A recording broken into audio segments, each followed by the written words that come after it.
आज जो कहानी मैं आपको सुनाने जा रहा हूँ वह सिर्फ एक कहानी नहीं बल्कि जिंदगी का ऐसा सबक है जो आपको हमेशा याद रहेगा। जब भी आप दुखी, परेशान या चिंतित महसूस करें, बस इस कहानी को याद कर लेना।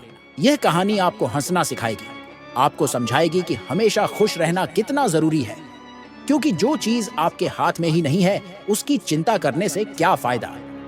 तो आइए इस खास और मजेदार कहानी की शुरुआत करते हैं। एक समय की बात है, एक छोटे से गांव में एक पागल आदमी रहता था।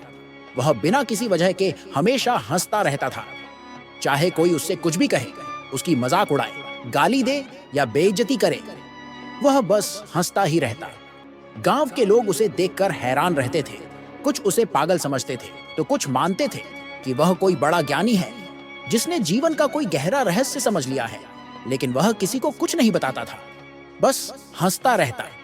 उसकी हंसी हर जगह गूंजती रहती थी, कभी गांव के चौपाल में, कभी कुएं के पास, कभी खेतों में, तो कभी मंदिर के बाहर। बच्चे उसके पीछे दौड़ते और कहते, पागल काका, आज क्यों हंस रहे हो? वह बस हंसता और कहता, हंसने के लिए क्या वजह चाहिए। गांव में कई मजेदार किस्से उससे जुड़े हुए थे। एक बार एक औरत गुस्से में उसे डांटने लगी, अरे तुझे शर्म नहीं आती? हर समय हंसता रहता है, क्या दुनिया में तुझे कोई दुख नहीं? उसने फिर मुस्कुराते हुए कहा, अगर दुख से कोई फायदा हो तो बताओ, मैं भी दुखी हो जाऊं। गांव के लोग कभी कभी उसकी बातों को मजाक समझते, लेकिन कभी कभी उसकी सीधी साधी बातें गहरी सीख भी दे जाती। एक दिन जब गांव के आसपास का मौसम कुछ अलग सा लग रहा था, तो गांव में एक साधु महात्मा का आगमन हुआ। यह साधु महात्मा अपने झोले में बहुत सारी पूजा पाठ की सामग्री, मूर्तियां और कुछ खाने पीने की चीजें लेकर गांव की ओर बढ़ रहे थे। उनका नाम था स्वामी भास्कर और गांव वाले पहले तो उन्हें बड़े आदर से देखने लगे, क्योंकि साधु महात्मा का आना हमेशा से एक शुभ संकेत माना जाता था। स्वामी भास्कर नदी के किनारे से गुजर रहे थे जब अचानक उनका झोला नदी में गिर पड़ा। झोले से उनके सारे सामान, मूर्तियां, पूजा की सामग्री और खाने पीने के सामान नदी में बह गए। स्वामी भास्कर बहुत चिंतित हो उठे और तुरंत अपने सामान की तलाश में लग गए, परंतु पानी की तेज धाराओं ने उनके सामान को बहुत दूर ले जाकर बिखेर दिया था। गांव वाले तुरंत ही स्वामी भास्कर के पास पहुंचे और उनकी मदद करने की कोशिश करने लगे, परंतु जितनी भी कोशिश की गई कोई भी सामान नहीं मिला। ऐसे में स्वामी भास्कर परेशान और गुस्से में लगने लगे। तभी वहां उपस्थित हरि ने जोर जोर से हंसते हुए कहा, अच्छा ही हुआ स्वामी जी, आपका सारा सामान बह गया, इससे आपकी सारी परेशानियां भी दूर हो गईं। यह सुनकर स्वामी भास्कर पहले तो चौंक गए, क्योंकि उन्होंने कभी नहीं सोचा था कि कोई ऐसा व्यक्ति होगा जो ऐसी आपदा पर भी हंस सके। परंतु हरि की हंसी में एक अजीब सी सच्चाई थी जो स्वामी भास्कर को भी हैरान कर गई। स्वामी भास्कर ने गुस्से में कहा, क्या कह रहे हो तुम? तुम्हें समझ नहीं आता कि मेरे सारा सामान, खाने की चीजें, मूर्तियां, पूजा पाठ की सामग्री, यह सब मेरे लिए कितना महत्वपूर्ण था। अब यह सब बह गया है। हरि ने हंसते हुए जवाब दिया, अरे स्वामी जी सोचिए, अब आपको क्या क्या याद रहेगा? उस भारी झोले का बोझ भी तो अब आप नहीं उठाओगे और शायद आपकी सारी चिंताएं भी बह गई होंगी। गांव वाले हरि की हंसी से थोड़े चकित भी थे और प्रभावित भी। उन्हें लगता था कि हरि का हंसना सिर्फ एक मजाक नहीं बल्कि एक गहरी सीख है कि जब आप हमेशा खुश रहते हैं तो छोटी छोटी परेशानियां भी फीकी पड़ जाती हैं। इसी बीच गांव में एक लड़का था जिसका नाम था राघव। राघव बहुत उदास और मायूस रहता था। वह जीवन की कठिनाइयों से जूझ रहा था और उसे लगता था कि उसकी जिंदगी में कोई खुशियां नहीं है। हर दिन वह अपने घर में अकेला रहता और उसकी आंखों में निराशा की चमक होती। एक दिन जब राघव उदासी में डूबा हुआ अपने घर से बाहर निकल रहा था, तो उसने स्वामी भास्कर की परेशानी देखी। वह स्वामी के पास गया और बोला, स्वामी जी, मेरी जिंदगी में कोई खुशियां नहीं है, मैं बहुत दुखी हूं। मुझे समझ नहीं आता कि अब क्या करूं। क्या आप मेरी मदद कर सकते हैं?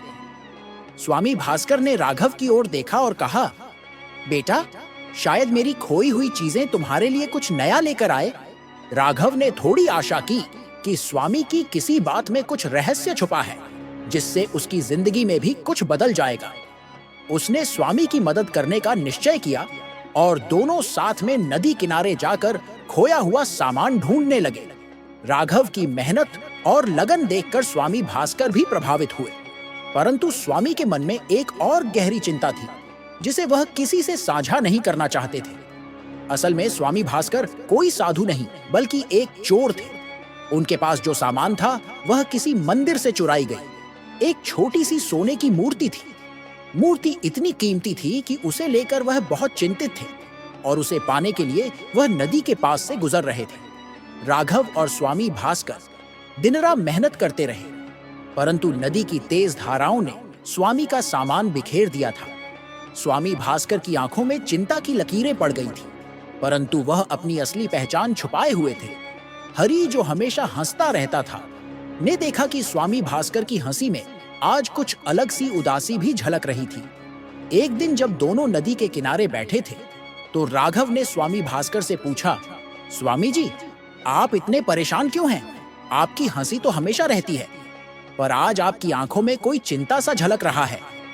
स्वामी भास्कर ने कुछ देर चुप रहने के बाद धीरे से कहा, बेटा, कभी कभी जीवन में ऐसे मोड़ आते हैं जब हमें अपने कर्मों का सामना करना पड़ता है। मेरी भी एक गलती थी जिसे मैं हमेशा पछताता हूं।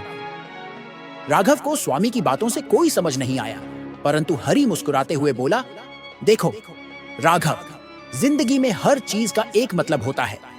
जो भी होता है अच्छे के लिए होता है। हरि की यह बात सुनकर राघव के दिल में एक नई आशा की किरण चमकने लगी। उसने सोचा कि अगर हरि हमेशा खुश रह सकता है तो शायद वह भी अपनी उदासी को दूर कर सकता है। कुछ दिनों बाद जब स्वामी भास्कर और राघव फिर से नदी किनारे खोज में लगे थे तो एक अनजान आदमी ने वहां आकर स्वामी भास्कर के पास से कुछ संदिग्ध गतिविधि करते हुए उन्हें देखा। वही दिन था जब गांव में पुलिस का आगमन हुआ। पुलिस ने स्वामी भास्कर की शंकाजनक हरकत पर नजर रखी थी। राघव उस दिन भी स्वामी के साथ था। तभी पुलिस ने घोषणा की, स्वामी भास्कर, आपको पकड़ लिया जाए। स्वामी भास्कर घबराते हुए कहने लगे, क्या मैं क्या करूंगा? राघव चुपचाप देखता रहा। हरि ने अपनी हमेशा की मुस्कान बनाए रखी, जैसे कि वह किसी बड़े खेल का हिस्सा हो। पुलिस ने स्वामी भास्कर से पूछताछ की, क्या आपको पता है कि आप मंदिर से चोरी करने के आरोप में खड़े हैं? स्वामी भास्कर डर के मारे कुछ पल के लिए चुप रह गए, परंतु फिर उन्होंने धीरे से स्वीकार कर लिया कि हाँ, वह मंदिर से सोने की मूर्ति चुराने आए थे और वह उसी मूर्ति को पाने की कोशिश कर रहे थे। इस बात से सबके होश उड़ गए। राघव, जो पहले से ही उदास था, अचानक खुश हो उठा क्योंकि उसे लगा कि अब सब कुछ साफ हो गया है। हरि ने मुस्कुराते हुए कहा, देखा, जो होता है अच्छे के लिए होता है। पुलिस ने स्वामी भास्कर को गिरफ्तार कर लिया और उसकी चोरी का मामला दर्ज कर लिया गया। साथ ही चोरी की गई मूर्ति भी मिल गई, जो बाद में राघव को प्राप्त हुई। पुलिस ने राघव की ईमानदारी और मदद की सराहना करते हुए उसे इनाम दिया। स्वामी भास्कर की गिरफ्तारी के बाद गांव में एक नई खुशी और उत्साह का माहौल बन गया। राघव ने जो इनाम पाया उससे वह अपनी जिंदगी में कुछ नया करने का संकल्प लिया। उसे यह महसूस हुआ कि जीवन में कभी-कभी परेशानियां भी हमारे लिए कुछ सीख लेकर आती हैं। हरि, जो हमेशा हंसता रहता था, उसने राघव से कहा, देखो बेटा, जिंदगी में हमें हमेशा खुश रहना चाहिए। जब हम अपने अंदर की शक्ति और सकारात्मकता को पहचान लेते हैं तो कोई भी परेशानी हमें हिला नहीं सकती। राघव ने हरि की बातों को दिल से लगा लिया। उसने अपने जीवन में एक नई शुरुआत की और धीरे धीरे उसकी उदासी गायब हो गई। गांव वाले भी अब उसे एक नए नजरिए से देखने लगे।